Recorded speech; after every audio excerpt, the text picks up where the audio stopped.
কবি জসীমউদ্দীনের রচিত আসমানি কবিতাটি।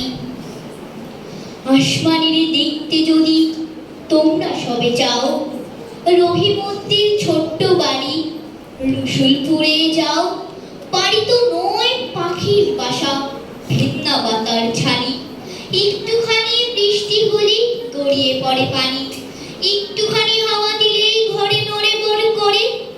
তারি তলে আসমানিরা থাকে বছর ভরে, পেটটি ভরে পায় না খেতে, বুকের কখান হার সাক্ষী দিচ্ছেন অনাহারে কদিন গেছে তার। মিষ্টি তাহার মুখটি হতে হাসির প্রদীপ রাশি, থাপড়েতে নিভিয়ে গেছে দারুণ হব আসি। পরনে তার শতেক তালির শতেক ছেঁড়া বাস, সোনালি তার কার বরণে করছে উপহাস। ভোমর কালো চোখ দুটিতে নাই কৌতুক হাসি, সেখান দিয়ে গড়িয়ে পড়ে অশ্রু রাশি রাশি।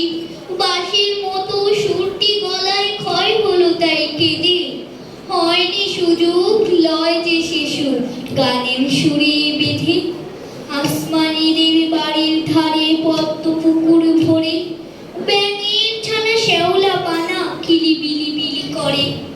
ম্যালেরিয়ার মশক সেথা বিষ গুলেছে জলে, সেই জলেতে রান্না খাওয়া আসমানিদের চলে।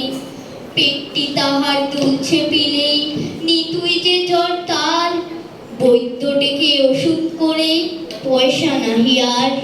খোশমানি আর আসমানি যে লয় দুইটি দেশে, কত জাদু কারে দেবে অধি